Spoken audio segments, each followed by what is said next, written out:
This is Pet Life Radio. Let's talk pets.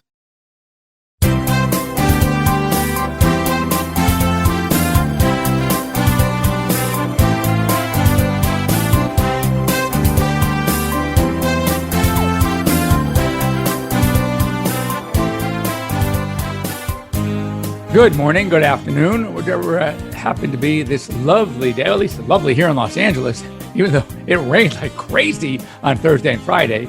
And for us, we complain. For you guys, it might be a drizzle, but for us, it's pouring. Anyway, gorgeous day today. It was a gorgeous day yesterday. And we're here. Let's talk pets. We're talking pets. Ask the Vets with Dr. Jeff here on Pet Life Radio. We're here live for the next 30 minutes. We're here for you. We're here for your pets. We're here just to discuss anything you want. We're going to give you two easy ways to get a hold of us. Number one, this simple way. They're both simple, but I don't like this one as much. It's a toll-free phone call. Area code 877-385-8882. Once again, 877-385-8882. Better than the phone call is to click on, if you're with your iPhone, your phone, your Android, whatever, you can go on to into your web search, go on to petliferadio.com. Easy, petliferadio.com. You can click on shows. You scroll to Ask the Vets with Dr. Jeff, and there's going to be a link left you. It's a Zoom link where you can join us live with your pets on your lap or on your shoulder, whatever you happen to have, or next to you if it's a 120-pound dog. So anyway, ask me anything. It's like my weekly AMAs, my Ask Me Anythings that I report back. You can find those as well. But anyway, so we like to peruse the news, and I've been going through the news. And of course, there are some things there are certain things that are coming up again and again and again. One is the whole thing with pot, marijuana. We're going to have two stories about that. And of course, COVID. What would a Dr. Jeff show be without some report on COVID? So first of all, there are more dogs that are being seen because of marijuana toxicity. As more states are decriminalizing the recreational use of marijuana, we're seeing more and more problems. Some of the things to look for are going to be agitation, uncoordination, nausea, sometimes even to the point of being comatose.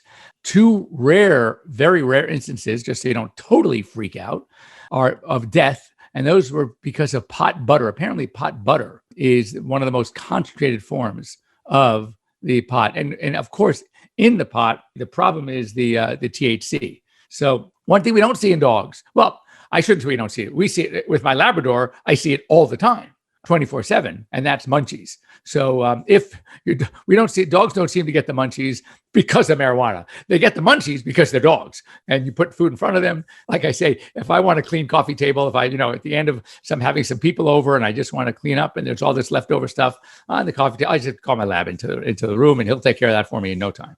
So, but the other issue was that Michigan law is now going to allow, this is, believe it or not, this is a jump forward considering of what some other states like California are, but veterinarians will be allowed to discuss the subject of marijuana with their clients. Still, they can't prescribe. Still, they can't sell products. That's like California. We can't do any of that yet. Though California's loosened up a little bit on if you have products that are made with our CBD from 100% industrial hemp, 100% industrial hemp. That, because why? In those products, there's no THC. The THC was tetrahydrocannabinol. And that is the bad stuff. That's the stuff where when dogs seem to have a problem, it's because of the THC. And that is in the marijuana plants. So we know that there's been a lot of studies been done. The problem is, though we see there's a lot of promise with the use of CBD and even sometimes THC, both definitely has some benefits. The issue is it has not been normalized. There's no studies that are, first of all, it's unregulated. So we have to have some normalcy, some consistency in dosing, that every product, regardless of the type of product, has the amount of THC, the amount of CBD, whatever the case may be, per volume for that medication or that supplement or that drug. And we don't have that yet. And also, there's no quality control. At least from the veterinary perspective, it's not good enough to start putting on the label safe to use for your pets. So still have ways to go. Colorado State University, CSU, obviously in Colorado, it's been normalized for quite a while. They've been doing some work. And now in California, since certain things have loosened up, UC Davis is doing studies. And I feel that more and more veterinary schools are going to be starting to work with this. It's clearly that we know the benefits, and it's clearly that we are finding out more and more of the positive stuff. But because of the inappropriate sometimes use or the non-judicious use, that we are starting to see more and more problems as well. Okay, so let's talk about a little COVID stuff. So the report says that, and we've talked about this before, but it's reiterated because it's in the news a lot, that SARS-CoV-2 rarely affects dogs and cats, which we know. Dogs, we think not at all. Dogs can act as a fomite.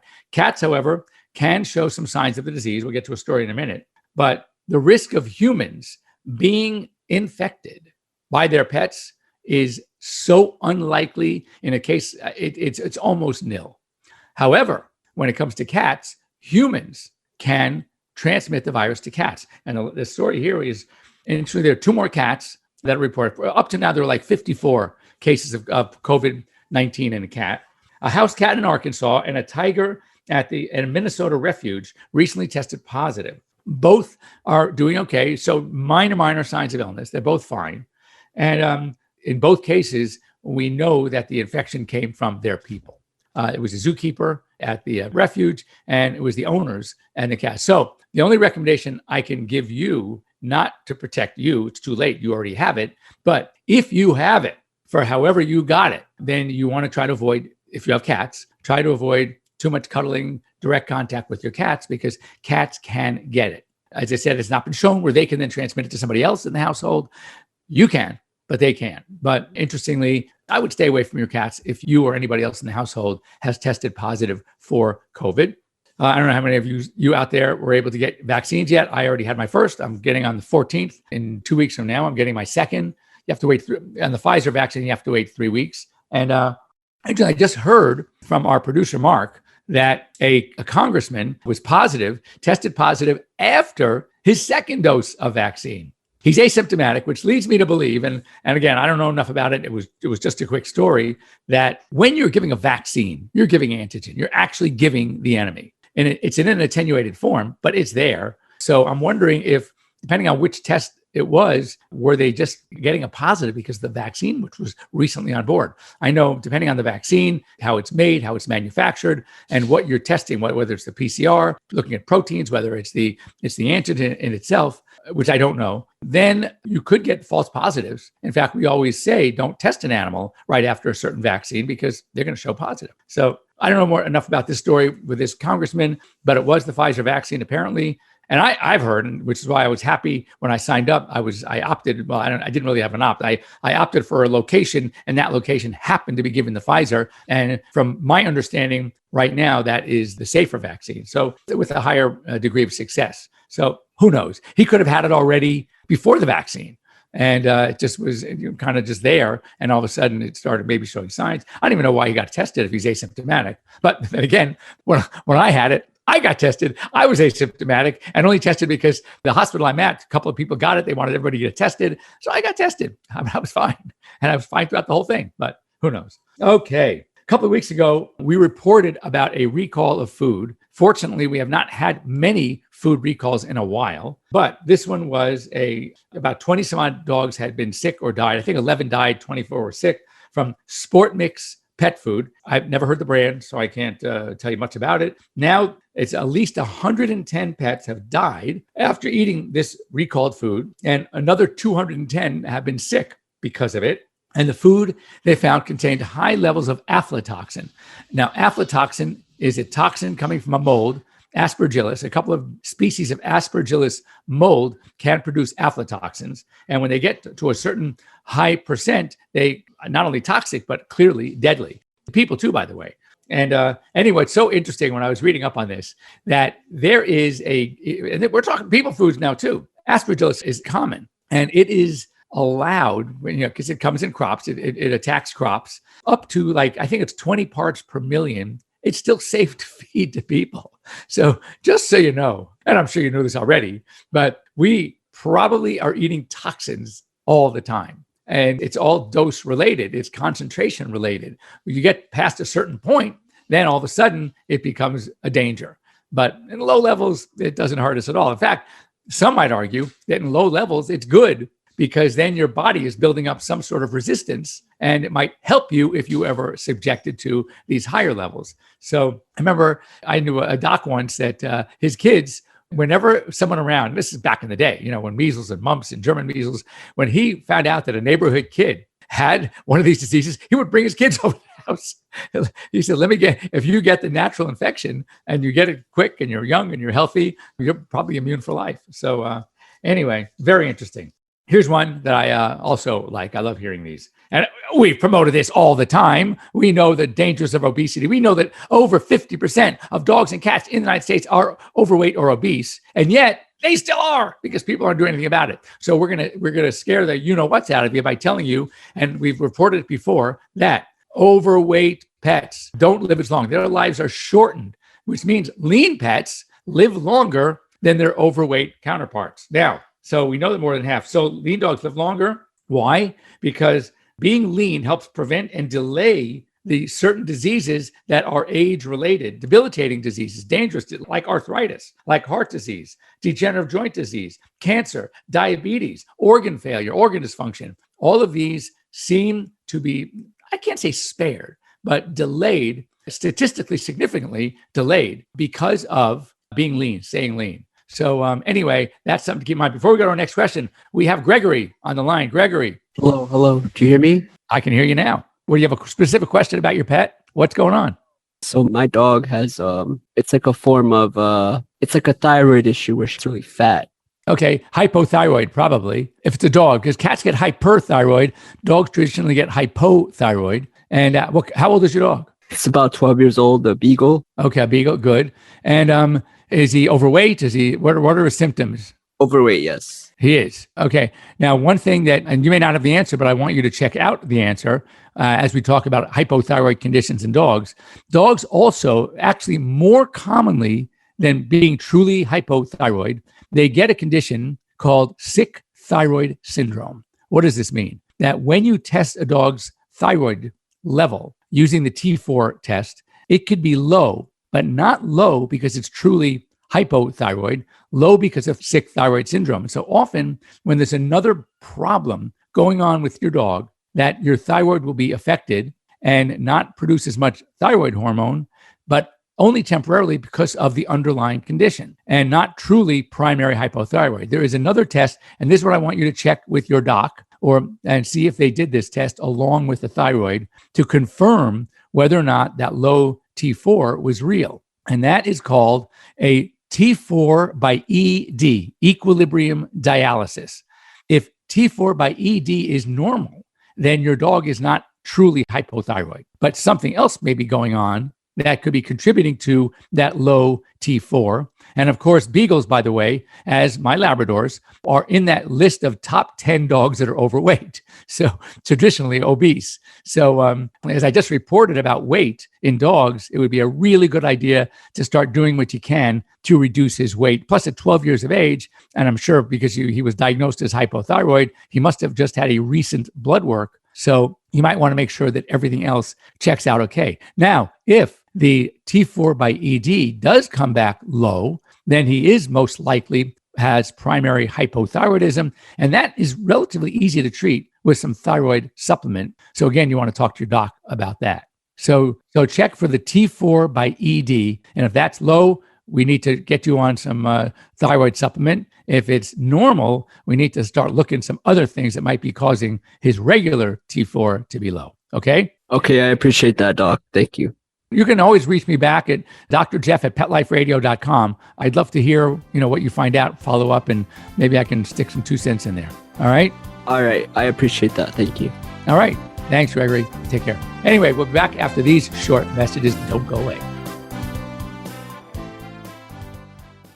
Molly, here's your dinner. Zeus, that's not your food. Don't let that happen to your precious cat. Elevate your cat's eating experience with the Cat Tree Tray. The Cat Tree Tray keeps your cat's food off the floor and conveniently located on the cat tree. It's the perfect way to eat. It's a beautiful wrought iron tray that easily attaches to your cat tree and keeps dogs and other critters out of your cat's dish. A must for multi-pet households. There's a 6-inch tray for large bowls and a 4-inch tray for smaller bowls. Purchase your cat tree tray today. Go right now to cattreetray.com.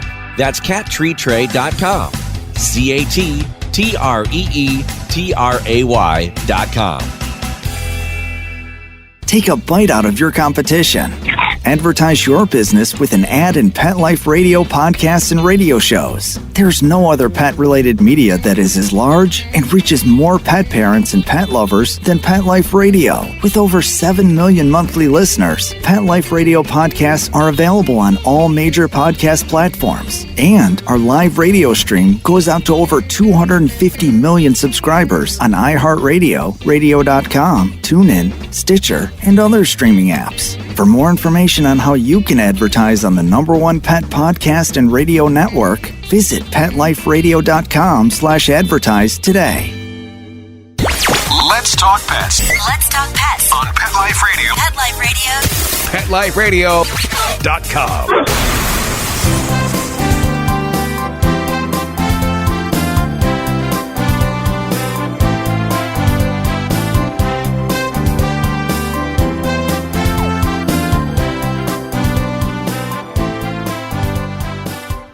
And welcome back. You're here live with Dr. Jeff here on Pet Life Radio's Ask the Vet with Dr. Jeff. We had one more quick news bleep before we wanted to talk about what I want to talk about today. And that is another airlines has joined the fold. Southwest Air now are going to allow only legitimate service dogs in the cabin, still for free. Other dogs, even support dogs, emotional support dogs, whatever. So those letters now from your psychiatrist aren't going to mean anything. Anyone else is going to have to, if it's a small dog, it has to be in a carrier that fits underneath the seat in front of you. Or if it's too big, it's got to be down in cargo. And they are all cracking down. And I predicted this. Oh my God, I predicted this years ago when the trend started happening. And that was, going on, that people were taking advantage. And it was very clear that they were taking advantage. So what I want to talk about today is something we see commonly, and we call it PUPD, polyuria polydipsia, and which means excessive urinating and excessive drinking. And it's a common presenting complaint. And just to, give you an idea, first of all, you wonder what comes first. It's the chicken and the egg. And the reason why it's PUPD and not PDPU, which would make more sense, I think. First, you're drinking a lot, and then you have to pee a lot. But in certain conditions, like kidney-related conditions, you are urinating out all of the urine because the kidneys are not functioning properly, preserving that amount of fluid that the body needs, okay, and urinating out the rest. So therefore, to make up for that excessive urination, they have to drink more because of the thirst center in the brain is being stimulated. The other diseases like diabetes. With diabetes, there are 2 kinds of diabetes. Both present with PUPD, a lot of drinking, a lot of urinating, and that is diabetes mellitus, which is the sugar diabetes. And one of the classic presenting complaints of a dog with diabetes is they can't stop drinking. The water bowl is empty all the time. I'm continuously filling it. And then, of course, urinating all over the place. And diabetes insipidus, which is the water diabetes. That's where there's a dysfunction between the thirst center in the brain and the kidneys and a hormone called aldosterone, ADH. So these cases where, like the former, the body isn't able to read what is going on with the hydration status, everything is getting urinated out. And then what's happening is to compensate, they are drinking excessively. Another disease is Cushing's disease. Cushing's disease is a hypersecretion of the adrenal glands where the body is secreting too much of its own corticosteroid. So just like a person or an animal who is on corticosteroids, they get very thirsty. Their appetite increases. Same thing with dogs, but this time it's not coming from external steroids, corticosteroids. It's coming from the body's own. And again, that's a disease. And unfortunately, what makes it sometimes very challenging to treat is many times we see dogs with diabetes and Cushing's combined, and they kind of battle each other. Why? Because the excessive corticosteroid hormone secreted by the adrenals, from signal or not from the pituitary gland, has an anti-insulin effect. So you're trying to regulate insulin, and then all of a sudden you get Cushing's on top of that, and it's anti-insulin effect. So the insulin's not working. So what happens is these clients or for people are ending up giving more insulin than they need because of this anti-insulin effect. So that's a problem. Other simpler issues. Number one is just any kind of kidney disease, any kind of kidney infection, because the kidneys aren't working as well. So a lot of times these pets will drink more water than normally. And there's another one that is, believe it or not, most common in puppies, especially big, crazy, hyper puppies. And we call that psychogenic polydipsia. And that is, it is a water they just like to drink. That's all it is. They love to drink water. So we have what's called psychogenic polydipsia. They love to drink. And because they love to drink, it's got to go somewhere and it goes out the other end. So a number of diagnostics tools that we have. First of all, with the urine itself, we look at the specific gravity. If the specific gravity is normal and can be normal, then diabetes insipidus is typically taken off the list. And look for, obviously, bladder infections. We look for cystitis. If all those are normal, we can pretty much rule some of the kidney issues out. Then we, of course, when we look at the urine and we see high sugar content, glucose content in the urine, and then we take a blood and have a blood glucose over 250, which is the threshold. I mean, we've seen some dogs with BG's blood glucose 500, 600. Those are dogs that, or cats too, that have diabetes. Interestingly, dogs typically get type 1 diabetes, which is our juvenile onset diabetes, and cats typically get type 2 diabetes, which is not always insulin dependent. So these cats can sometimes be regulated just by diet and medication. And that is sort of the adult onset diabetes that in people is associated with obesity. So these are some of the things that we have to deal with. Then another test, obviously, we can do to test for Cushing's disease.